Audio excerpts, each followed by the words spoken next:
Have you ever heard of Robert Wickens? Robert Tyler Wickens, the Canadian race car driver? No, I hadn't honestly heard about him until just this week because he's been all over my social media feed. So I clicked on those posts and I was like, who is Robert? And so it turns out he's a Canadian race car driver who recently test drove a Formula E Gen 3 vehicle just this past weekend at the Portland race. So he test drove it there, but he's not just any average race car driver. He's indeed a paraplegic race car driver, which I had no idea about. They modified the vehicle a little bit so he was able to drive the car on the track. I'll tell you a little bit more about that later in the video, but I was really curious about him because I had never heard of a race car driver who is paraplegic. So I wanted to take a little bit more of a dive into and find out a little bit more about Robert. And as I found out more about Robert, there's some other drivers that stood out to me with disabilities that I wanted to share with you today as well. So today is about Robert and a couple other drivers.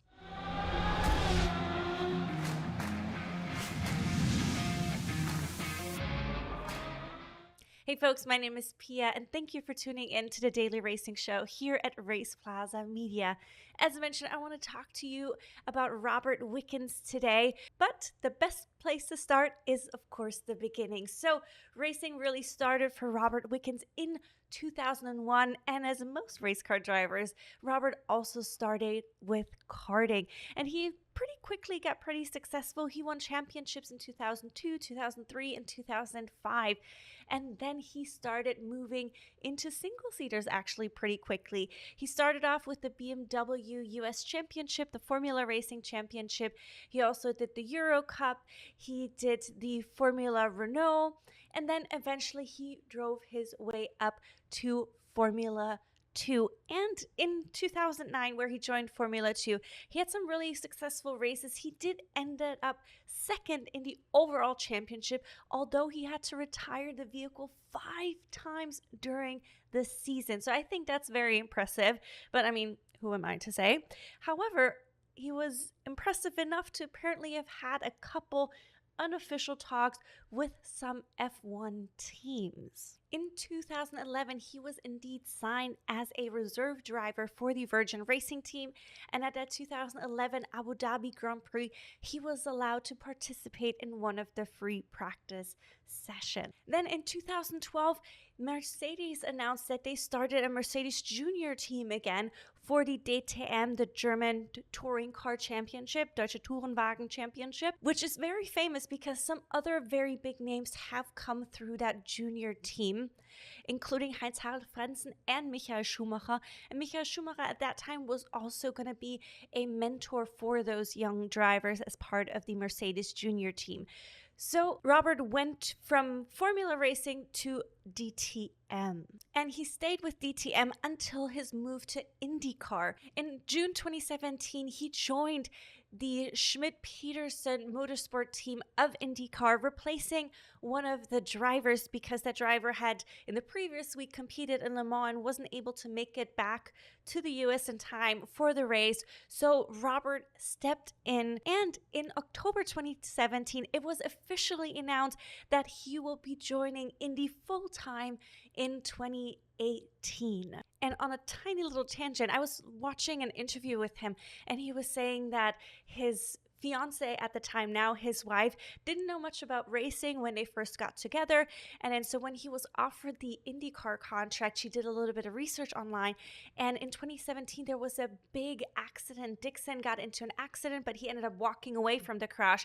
So she was a little bit nervous, and she expressed that to him, but he was like, oh, it's fine. See, he walked away from it. But I mean, without much foreshadowing, unfortunately, Robert Wickens was not quite as lucky in 2018. However, let's start at the beginning of the 2018 season, and what a success it was for him. In his first race, he ended up getting pole in qualifying, which is incredible for a rookie. He led almost every single lap. I think 2 laps before the end of the race, he was overtaken by another driver. So he ended up not coming in first. There was another racing incident, so he ended up coming in 5th. But in his first race as a rookie in Indy, I think that's absolutely incredible. I personally just started watching Indy this season, and the pack is intense. I mean, Granted, I mean, it's been a couple years since he, of course, was racing in Indy, but I still think it's like, what an incredible feat for a rookie. So, and that only kicked off an amazing rookie season. He was also honored with the Indy 500 Rookie of the Year award, which is incredible. He ended up, the first couple of races of the season, he always got into the top 5. Then he also ended up on the podium. So on August 19th in 2018, a lot of people said this might be the race for Robert Wickens to take his first Indy win in his rookie season. This was at the Pocono Raceway, and unfortunately, things ended up a little bit different. I will show you guys the video here. I mean, he's alive now, and honestly, the accident, even Robert says it, does not look as bad as the result, unfortunately, was. But I just wanted to let you know the video is going to be playing over this now as I continue talking to you guys. So, warning. So the race was already in full swing. They had a restart of the race in lap 7, and he was still getting used to the oval tracks, but he had watched enough footage to know kind of the benefits of going on the outside in the curve versus going inside. So at the restart, for the first corner, he went on the outside and he was able to pass a couple of people, and then he went down to the inside line, and him and one of the other competitors were really, really close together. Eventually, they touched wheels. The competitor, his car spun in front of him, then also, of course, touching Robert's car, which lifted him over his competitor's car into the fence, and he started spinning. He spun against the fence for a while and eventually landed back on the track, spinning on the track, where he eventually came to a stop, where a couple other competitors also crashed and ended their race. Now, of course, we know now he is a paraplegic. He had many injuries. He was airlifted to the hospital. He was in an induced coma for about 10 days, and he woke up with an injury to his thoracic spine. So his middle spine, his neck, his fibula and tibia, and both legs were injured. He had injuries to his arms, several broken bones in his fingers. I mean, the list is long. However, of course, it could have unfortunately ended worse, but he was saying, I was listening, and I highly recommend watching or listening this video. I'll see if I can link it in the bottom as well, is a video or a podcast interview by Dale Earnhardt Jr., one of the famous NASCAR drivers from a legendary NASCAR family. He was interviewing Robert Wickens after his accident years later, but Robert said, one, he doesn't remember anything. He remembered finishing around like the first turn and going into the second turn. He really doesn't remember much of it. He said the car, the way it was built, really saved him or protected him, because essentially so when he got into the fence, the good thing was he went into the fence and not directly into the fence pole, because the poles are almost immovable. So the good thing was he ended up in the fence, and where he started spinning, and then the pole hit the car really at the best place, because in the bulkheads where the legs are of the driver, there's this big titanium ring. So that titanium ring, the strongest part of the car right there, hit the pole. That cracked, of course, and broke the chassis. However, it more or less protected his legs or the vehicle completely from splitting apart. So he ended up, a lot of his injuries, he said, was due to the spinning and the G-force, because he collided into the fence with still 212 miles per hour. And of course, you go into the fence and you almost go back down to net zero immediately. He said it was within 0.6 of a second, he went from 212 to 0, which is incredible. I mean, the pressure and the forces on your body are just insane. And I mean, yeah, he's definitely lucky that he came out of there alive. He said his wife didn't know anything about it until she arrived at the hospital. She was also the one who had to call his family and tell them about his situation, and that he most likely won't be able to walk anymore. They weren't able to catch a plane from Canada, so they ended up driving from Canada to the hospital in Pennsylvania, where he was located, because of course he had to have several surgeries afterwards for his back, his legs, his arms, and those were also all high-risk surgeries because they weren't sure due to all the impact that the body had endured, and I think there was some damages to his lungs, of course, so if he would be able to survive those surgeries. However, luckily enough, and through a lot of hard work, and he documented it all online as well, he was able to not only to survive, but he is racing again. I mean, how absolutely incredible that is. And he started racing within just a couple of years. I think it was 1,265 days, approximately 85 days. That's when he got back into racing, and he's racing full time again, folks. Full-time racer. I mean, my mind is truly blown. I'm impressed by this man. So he went from, of course, being in bed and recovering, rehabbing. One of his big goals was to be able to stand up during his wedding, which he was able to do. And so now he is racing again.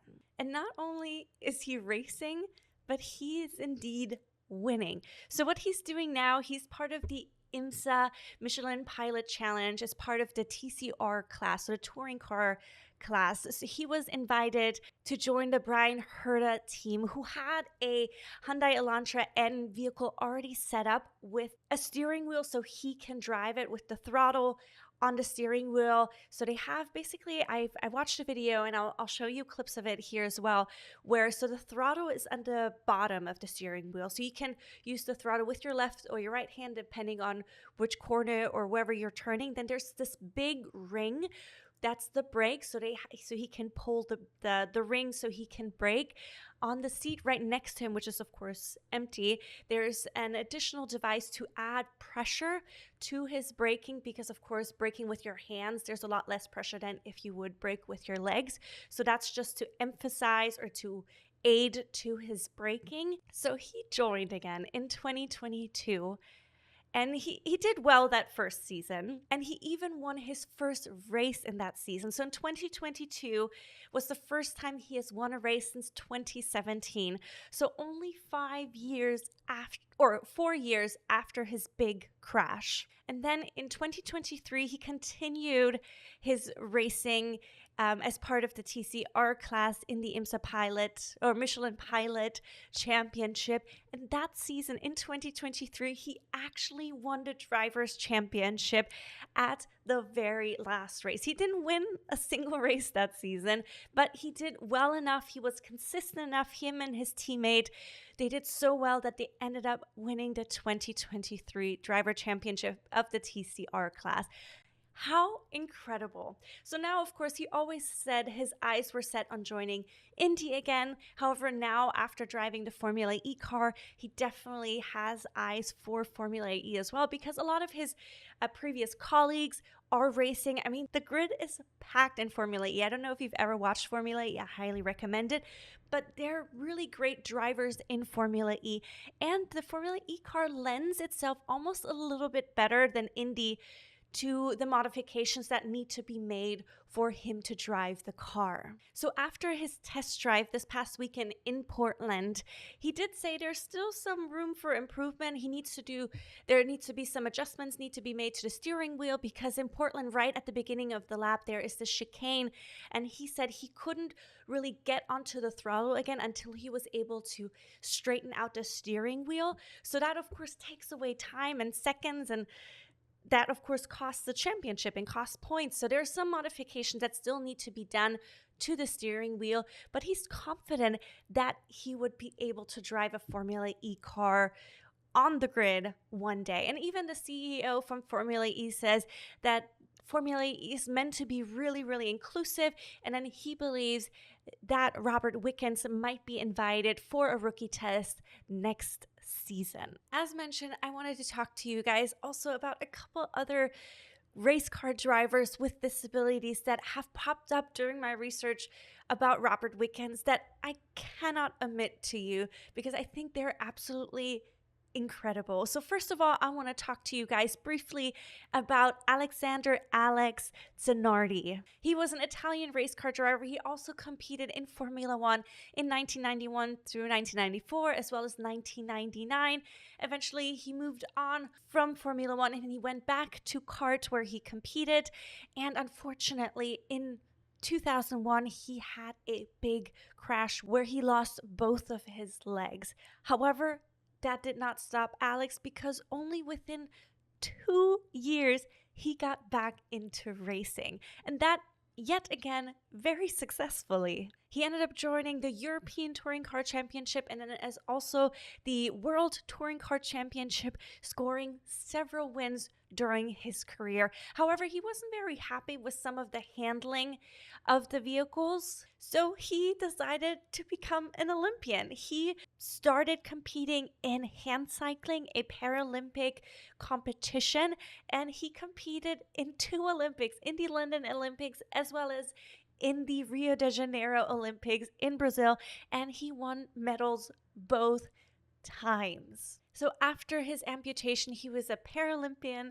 He was still a race car driver competing in a bunch of different types of categories. And he also was invited in 2006 to test drive an F1 car at a testing session for BMW Sauber in Valencia, Spain. The car was modified a little bit and outfitted with a handbrake lever almost. And then there were, of course, modifications made to the steering wheel as well. But he said it was quite tricky because he constantly had to have his hand on the brake, meaning he would steer with only one hand. And of course, steering a Formula One car is incredibly challenging. So his analogy was like it was driving an F1 car while also having a cell phone in your hand constantly. So it wasn't ideal. It was, of course, incredible. He also said just to be able to drive an F1 car again, just to have that experience as well. But there will need to be some modifications or changes made in the future for somebody like him to actually be able to drive a vehicle with just the hand control. Next up, I want to mention to you guys Billy Monger, a British race car driver. In 2016 and 2017, he participated in the British Formula 4 Championship. And unfortunately, in April 2017, he had a big crash where he crashed into the back of a Finnish driver where he unfortunately lost 2 of his legs. One leg was amputated above the knee and the other one was amputated below the knee. However, this did not stop Billy yet again. Within just a couple of months, he announced that he will start racing again. So his accident was in April. In June, he announced he will start racing again, officially in November. In July, he already got back into a car to start racing. I mean, absolutely incredible. He did also get the opportunity a couple years later to test drive a Formula One car as well.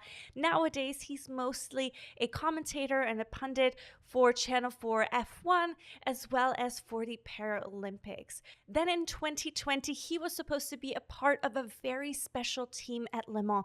It was supposed to be a car driven by 3 different drivers with disabilities. He was supposed to be one of them. However, unfortunately, as we all know, the pandemic happened in 2020, so there was no Le Mans race. And that team was put together by French businessman and race car driver Frédéric Suzette, who in 2012, unfortunately, due to a scratch he got during a vacation, was infected by this really bad virus. So he lost all 4 of his limbs.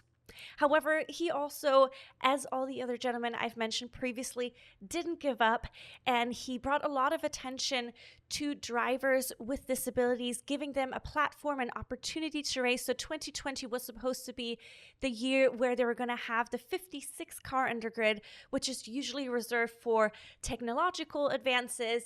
So this time it was supposed to be a spotlight on drivers. However, Frederick still uses his platform to lift other drivers with disabilities. And one of the big obstacles that he had also fought was that there is this big rule, of course, for safety reasons. A driver needs to be able to get out of the vehicle within 7 seconds by themselves for safety reasons in case there's a fire or something in the vehicle, that they can evacuate themselves, get themselves into safety. So he created a technology for a vehicle to almost eject the driver, raise the driver's seat up so he can get out of the car himself, which I think is absolutely incredible, which was able to bypass FIA and AOC rules, or not bypass them, but show them that drivers with disabilities still are able to participate in racing, and it is safe for them to do so. And he actually made way for the other drivers like Sonardi,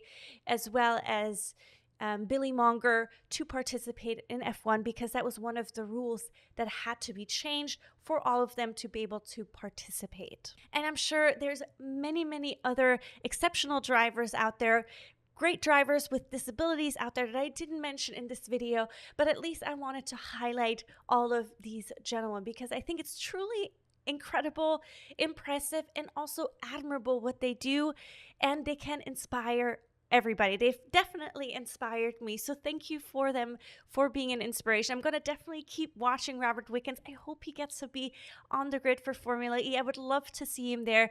He is still an incredible race car driver, so I hope he gets many opportunities moving forward. If you know of another driver that I might have missed, I'm sure I have missed many, please let me know in the comments below. I would love to spotlight and highlight all of them. So let me know, or if there's any other driver or rider that you would like us to cover, please let us know in the comments. And with that, I leave you guys for today. I hope you found this interesting. I thought this was incredibly interesting, so I had to share all these fun facts with you guys today. So thank you so much for tuning in. Please remember to leave us a like and a subscribe, and we'll see you guys again here at the Daily Racing Show. Bye-bye.